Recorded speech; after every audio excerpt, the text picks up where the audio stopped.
Generally CSR net life sciences के aspirants को part सी के क्वेश्चंस की लैंग्वेज समझने में सबसे ज़्यादा प्रॉब्लम होती है। इसका सबसे बड़ा रीज़न है कॉम्प्लेक्स टर्मिनोलॉजी और लॉन्ग पैराग्राफ फॉर्मेट्स, जिसको देखकर लोग डर जाते हैं। पर ट्रस्ट मी, पार्ट सी के बहुत से क्वेश्चन सिंपली बेसिक लॉजिक और कॉमन सेंस से सॉल्व हो सकते हैं। जैसे कि ये क्वेश्चन देखिए, जो दिसंबर एग्ज़ाम के पार्ट सी में पूछा गया था। ये क्वेश्चन कहता है कि हमारे पास एक 20 base pair long GC rich promoter region है जिसमें बी फॉर्म से जेड फॉर्म में ट्रांजिशन हो रहा है।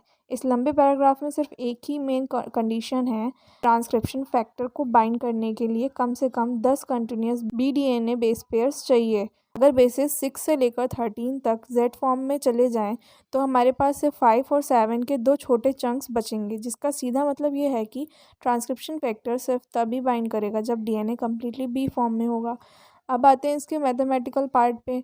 हमें 2 हाफ लाइफ्स दी गई हैं, जिससे हमें कंफ्यूज नहीं होना है। हाफ लाइफ्स का मतलब है ड्यूरेशन। बी से जाने में 2 सेकेंड लगते हैं और जेड से वापस बी आने में 6 सेकेंड्स लगते हैं। इसका मतलब जेड फॉर्म 3 गुना ज़्यादा स्टेबल है। अगर हम रेशो देखें तो 2/6। तो स्टेडी स्टेट पर डीएनए जेड फॉर्म में बी फॉर्म के मुकाबले 3 टाइम्स ज़्यादा वक्त बिताएगा। यानी अगर हम रेशो निकालेंगे तो 3b=z होगा।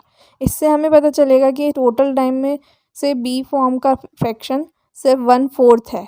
क्वेश्चन में पूछा है कि 20 सेकेंड्स के टोटल विंडो में बाइंडिंग कितनी देर होगी, तो बस 20 सेकेंड्स को हम मल्टीप्लाई कर देंगे 1/4 से और आपका आंसर आएगा exactly 5 seconds, which means option 2 is the absolute correct answer. अगर आप लंबे पैराग्राफ्स को ब्रेक डाउन करना सीख गए तो पार्ट सी आपके लिए स्कोरिंग बन जाएगा।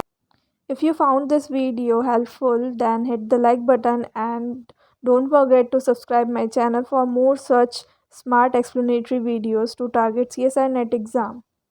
Let's make a difference.